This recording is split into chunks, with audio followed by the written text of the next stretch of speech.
ई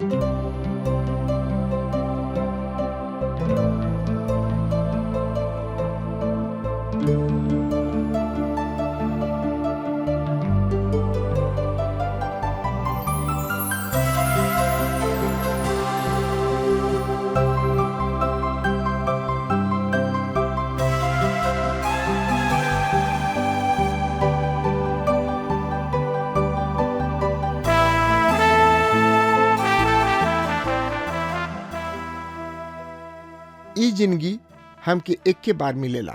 जिंदगी बहुते अनमोल हवे। अगर ए जिंदगी के जैसन जिए के चाही वैसे ही नइखी जियत त जिंदगी नीरस हो जाई। यही खातिर TWR इंडिया जिंदगी के राह कार्यक्रम प्रस्तुत करता कि आपके परमेश्वर के रास्ता में आगे बढ़े में मदद कर सके और आप सब मस्त जिंदगी जी सकें। कृपा करके देखी सुनी जना से परमेश्वर आपकी जिंदगी का रास्ता बतावे वाला ठहरस। वचन अध्ययन से पहले सुनी एगो सुंदर आत्मिक गीत। दया करी प्रभु रउआ दया करे ना हो, दया करे ना भक्त करेलन को हरिया, दया करे ना भक्त करेलन को हरिया, दया करे ना।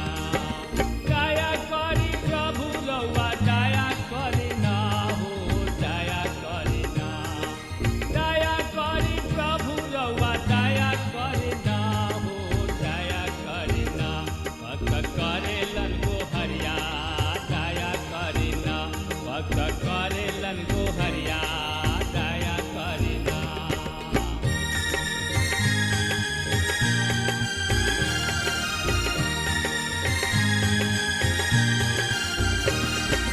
दया करी कृष्ण रउआ दया करे ना हो, दया करे ना।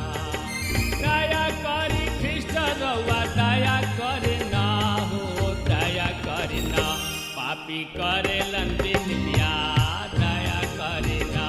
पापी करेलन बिनतिया, दया करे ना।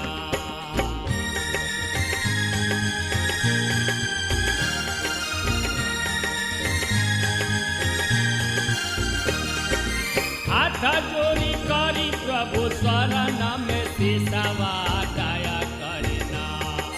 हाथ जोड़ी करी प्रभु चरण में सिसवा, दया करे ना। सेवक मांगेलन बरतनवा, दया करे ना। सेवक मांगेलन बरतनवा, दया करे ना। दया करे ना प्रभु दया करे ना जी, दया करे ना। दया करी प्रभु रउआ दया करे ना हो, दया करे ना भक्त करेलन को हरिया, दया करे ना। सेवक करेलन को हरिया, दया करे ना। सेवक करेलन को हरिया, दया करे ना। पिछला संदेश में हमने के देखनी हजा विश्वास के बारे में। विश्वास का ह, विश्वास कैसे करे के चाही और केकरा पर करे के चाही ओकरा बारे में हमने के चिंतन मनन कैनी हजा। और आज हमने के देखे के इब्रानी 11 अध्याय के 35 पद में का लिखल बा। हम पढ़ रहल बानी। औरत सब पुनरुत्थान के द्वारा अपना मृतक सब के पुनः जीवित पौले। कुछ के यातना दिहल गइल पर उ लोग छुटकारा ना चाहले, जौना से कि उ एगो उत्तम पुनरुत्थान के प्राप्त करे। औरत सब अपना मोलन के फिर से जिंदा पौली।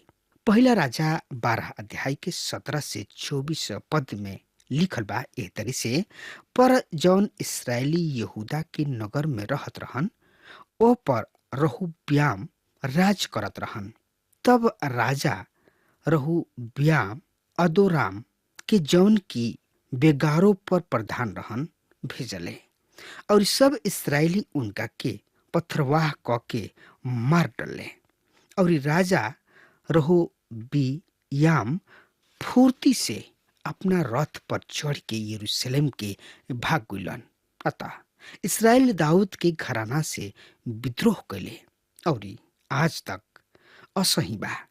और ऐसन भइल कि जब सब इसराइली सुनले कि यरूबाम लौट आइल बाने त ऊ उनका के मंडली में बुलवा भेजले और इस समस्त इसराइल पर राजा नियुक्त कैले। यहूदा के गोत्र के सिवाय दाऊद के घराना से केहू मिलल न रहल।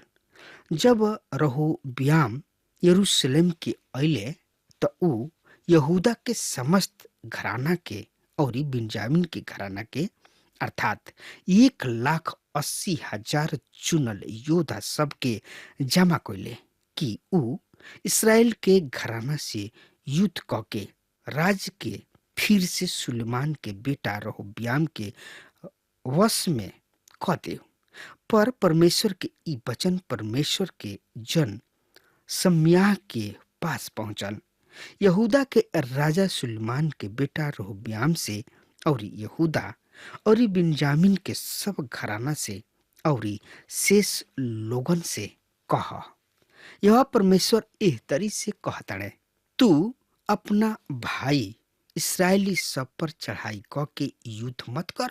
तू सब अपना अपना घर के लौट जा लोग, काहे कि ई बात हमरे ओर से भइल बा। अतः ऊ यहोवा परमेश्वर के वचन के मान लिहले और यहोवा परमेश्वर के वचन के अनुसार लौट के चली गईले। कतना तो मार खात खात मुँह गईले और छुटकारा ना पौले, ऐसे कि उत्तम पुनरुत्थान के भागी होखे। इब्रानी के पत्री 11 अध्याय के 36 से 38 पद में लिखल बा, कई लोग ठट्ठा में उड़ावल जाताने, कोड़ा खाइल वरन बंधुआ कैद में पकड़ला के द्वारा परखल गईले। उनकर पथरवा भइल, आरा से चीर के ओकर 2 टुकड़ा क दिहल गईल। उनकर परीक्षा कल गईल, तलवार के घात उतारल गईल। ऊ दरिद्रता, क्लेश और दुख भोगत भेड़े और बकरी के खाल पहिरले एने ओने भटकल फिरले। संसार उनका जोग ना रहे। ऊ रेगिस्तान, पर्वत, गुफा सब और पृथ्वी के दरार में लुकात फिरले। यहाँ पर एगो दूसर समूह के लोग बने। ओहनी लोग के ज्यादा जीत हासिल ना भइल। एहनी लोगन के जिंदगी में एगो अलग तरीके देखतानी। यदि रुआ नायक के रूप में ओहनी लोग के देखे चाहतानी त ऊ बढ़िया नायक रहन। ई लोग मजाक में उड़ावल गुले, कोड़ा खैले, कैद में रहले, पथरवा कइल गुले, आरा से चिरल गुले, जंगल और गुफा सब में और पहाड़ सब में घूमत फिरले और तलवार से मार डाल गोले। यहाँ पर हम चाहतानी कि रुआ विरोधाभास पर ध्यान दही, जैसे कि हमने के 33 और 34 पद में देखले रही जा कि कौना तरी से ऊ जीत हासिल कैले रहन।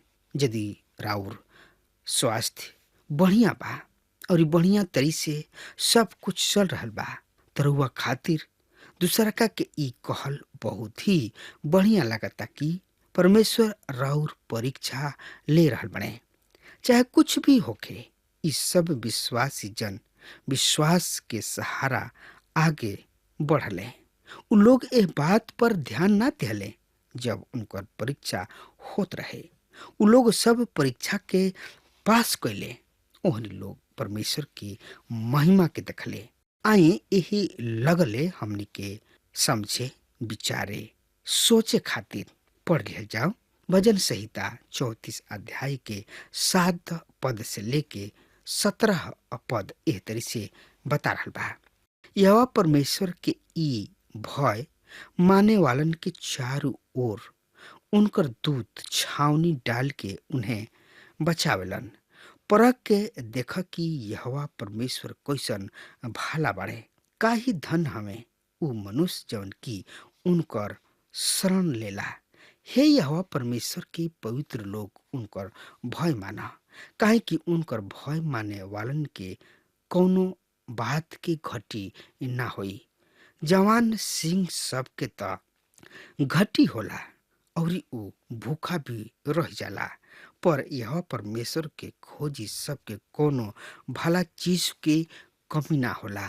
हे बालक लोग, आवा हमार सुना, हम तोहनी लोग के यह परमेश्वर के भय माने सिखाई।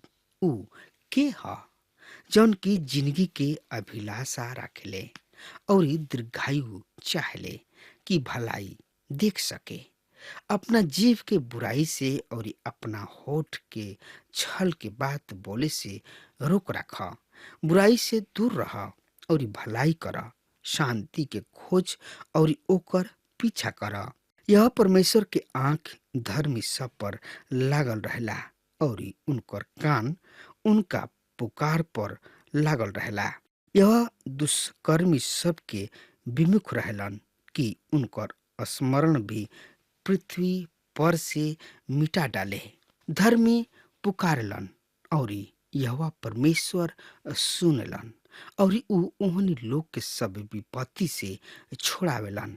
ई बहुते ही बढ़िया भइल और ऐसन परमेश्वर कोइले। लेकिन दूसरा शब्द के का कोइले, ऊ जौन की तलवार के धार से बच ना पौले, ऊ का जे दुख ना झेलेले। स्टीफन भी अपना आप के प्रभु के देखले और बलिदान हो गईले। प्रेरितों के काम 7 अध्याय के 52 पद एह तरी से बखान कर रहल बा। तोहार पूर्वज नबी सब में से केकरा के ना सतावले, ओहनी लोग उनका के भी मार डालले जे ओह धर्मी जन के आगमन के पहले से ही संदेश देले रहन, जौना के पकड़वावे वाला और हत्यारा अब तू बन गुल बड़ा। यही लगले हमनी के पढ़ लेल जाओ प्रेरितों के काम 9 अध्याय के 16 पद के। ए पद में एह तरी से लिखल बा, और हम उनका के बताई कि हमरा नाम के खातिर उनका कतना दुख सहे के पड़ल। यूहन्ना रचित सुसमाचार 16 अध्याय के 33 पद में लिखल बा, ई बात हम तोहरा से कहले बानी कि तू हमरा में शांति पावा। संसार में तोहरा क्लेश होला, पर साहस रख, हम संसार के जीत लेले बानी। आई यही लगले हमनी के फिर पढ़ ले जाओ प्रेरितों के काम 14 अध्याय के 22 पद में एह तरी से बखान बा, और चेला सबके मान के स्थिर कर और विश्वास में स्थिर बनल रहे खातिर ई कह के प्रोत्साहित करत रहा, हमनी के बड़ क्लेश उठा के परमेश्वर के राज में प्रवेश करे के बा। हमनी के बाइबल में बहुत ऐसन लोग के पाइना जा जौन की विश्वास के लड़ाई लड़ के और छुटकारा पौले। बहुत ऐसन लोग अपना विश्वास के कारण दुख उठौले। हम ऐसन बहुते सब मिशनरी के देख रहल बानी जौन की प्रभु यीशु मसीह के नाम के कारण दुख उठौले। पहला पतरस 4 अध्याय के 12 और 13 पद में लिखल बा, हे प्रिय लोग, ई दुख रूपी अग्नि परीक्षा जौन की तोहरा बीच ऐसे आयल की तोहर परख होके, एकरा के ई समझ के अचंभा मत करिह कि कोनो अनोखा घटना तोहरा पर घट रहल बा, पर जैसे जैसे तू मसीह के दुख में सहभागी होख रहब, आनंदित रह, जौना से कि उनका महिमा के प्रकट होत समय भी तू आनंद से हुलसित हो जा।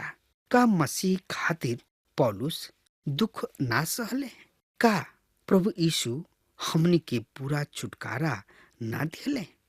पूरा छुटकारा दिहले, लेकिन प्रभु यीशु भी ए दुनिया में आके दुख के सहले। उ क्रूस पर जाके हमनी खातिर दुख उठौले। एकरा में और ज्यादा हम कुछ नहीं जोड़ सकत। यदि हम और रउआ मसीह के खातिर खड़ा हो रहल बनी जा त हमनी के उनकर मूल्य चुकावे के बा। हो सकता हमनी में से कुछ लोग मसीह खातिर बहुत कम दुख उठावत होखस। यहाँ पर हम कुछ व्यक्तिगत बात के बोलब। ए बात के खातिर रउआ हमरा के क्षमा करब। जब हम पहला हाली कैंसर से पीड़ित रही, परमेश्वर हमरा के चंगाई दिहले। हम परमेश्वर के ओर से भलाई, कृपा और अनुग्रह के प्राप्त करके बहुते आनंदित भइनी। हम परमेश्वर के महिमा कइनी, काहे कि परमेश्वर हमरा जिंदगी में महान काम के कैले रहन। हमरा लोगन के द्वारा भी बहुत ऐसन चिट्ठी आवे शुरू हो गइल जौना लोगन के कैंसर रहे, कैंसर से पीड़ित रहन। उ लोग भी प्रार्थना खातिर कहे लगले। हम ओहनी लोग के खातिर विश्वास योग्यता के साथ प्रार्थना करत रही। कुछ लोगन के चिट्ठी एह तरी के भी रहे कि हम एह नाम के आदमी प्रभु के पास चल गुलन। हम एगो औरत के चिट्ठी के प्राप्त करनी और ओकरा के पढ़नी जेकर मर्द कैंसर से बहुत ही पीड़ित रहे। उ मुगले जब केहू बीमार होला तो परमेश्वर हमेशा ओकरा के बिस्तर से उठा के खड़ा ना करलन, जबकि कुछ लोग चंगाई प्राप्त क लेला और हजारों बिछौना पर पड़ल रहले, दर्द झेलत रहलन। करुआ जनातन की कैंसर से चंगाई प्राप्त कइला के बाद परमेश्वर हमरा साथ का कइले? हमरा पेट में पथरी हो गइल। हम इस समस्या से छुटकारा पावे खातिर डॉक्टर के पास गइनी, लेकिन हमरा बहुते ही कष्ट झेले के पड़ल। हमरा समझ से परमेश्वर हमरा से कहत रहन, हम तोरा शरीर में एगो कांट चुभावे जा रहल बानी ताकि तू आपन मुंह बंद रख। हमरा साथ रहला के कारण तू बहुते घमंड करेला। हम चाहतानी कि तू याद कर कि हम सर्वदा सब लोगन के चंगा ना करीना। एकरा बाद हमरा पीठ के समस्या आ गइल। हम बिस्तर पर ही पड़ल रही और ऐसना समय में हमरा अतना तकलीफ होत रहे कि कहल ना जा सकत रहे। हम सोचे लगनी कि परमेश्वर हमरा विरोध में बने। हम उनका से मिले चाहतानी और बातचीत करे चाहतानी। ऐसना समय में परमेश्वर हमरा से दूसरका के विषय में बात कैले, जौन लोग तलवार से घात कैल गुल रहले, जे मसीह के खातिर बहुत ही दुख उठौले रहले और ई सब उ विश्वास के द्वारा कैले। आगे जा सकतानी और आपन गवाही दे सकतानी कि परमेश्वर कौना तरी से रुआ के चंगाई दिहले। लेकिन हम रुआ के इह याद दिला देवे चाहतानी कि अभी भी परमेश्वर के हजारों लोग बाणे जौन की कष्ट झेल रहल बाणे। उ लोग बहुमूल्य दाम चुका रहल बाणे। बहुत सा लोग प्रभु के सेवा में बाणे और दुख उठा रहल बाणे। इब्रानी के लेखक यह बात के ओर संकेत कर रहल बाणे कि लोग विश्वास के कारण दुख उठौले और उठा भी रहल बाणे। हम नहीं चाहत कि रुआ दूसरा के भूल जाई जौन कि लोग विश्वास के कारण आज दुख उठा रहल बाड़े। दुख के कारण बहुत सा लोग इस संसार से चल गए और अब प्रभु के पास बाड़े। फिर से उ नाम हुई है। यही अध्याय के 39 पद में लिखल बा, यद्यपि विश्वास ही के कारण इस सब बात के बढ़िया गवाही दिहल गइल, फिर भी उ प्रतिज्ञा कैल गइल चीज के प्राप्त ना कैले। उ कौन प्रतिज्ञा रहे जौन की उ ना स्वीकार कैले, और जौन कुछ भी प्रतिज्ञा परमेश्वर लोगन से कैले रहन उ प्राप्त कैले। लेकिन उ प्रतिज्ञा रहे कि उ लोगन के ऊंचा उठाई हैं और आपन राज्य इस पृथ्वी पर स्थापित करी हैं। आज भी परमेश्वर लोगन के नाम लेके बुला रहल बने। आई पढ़ ले जाओ इब्रानी के पत्री 1 अध्याय के 40 पद एह तरी से बखान कर रहल बा, काहे कि परमेश्वर हमनी खातिर पहले ही से एगो उत्तम बात ठहरावले रहन कि उ हमरा बिना सिद्धता प्राप्त ना करे। परमेश्वर हमनी के अपना दिल में रख छोड़ले बाड़े। ई परमेश्वर के कितना बड़ अनुग्रह बा। परमेश्वर धैर्यवान हवे। उ धीरज के साथ लोगन के बुलावेलन और उ कलीसिया ह। जब तक कलीसिया भरपूर ना होई परमेश्वर लोगन के लगातार बुलावत रहलन। ये अध्याय में हमनी के संसार और विश्वास के काम के देखनी है जा। हम कुछ कहे चाहतानी। हम आशा करतानी कि रुआ हमरा के गलत मत समझी। जौन आदमी 1 या 2 हफ्ता पहले बचल बा, उनकर गवाही हम सुने ना चाहब। हम अपना बात के यहाँ पर साफ करे चाहब, काहे कि कभी कभी विश्वासी सच में उधार प्राप्त कोइले होले और कभी कभी धोखाबाज भी होले, बेवकूफ बनावेलन। इससे समय के इंतजार करी, परखी और फिर विश्वास करी। अब हमार समय खत्म हो रहा बा, तब तक खातिर हुआ हमरा के आज्ञा दी। परमेश्वर हुआ का बहुत ही आशीष देस। आमीन।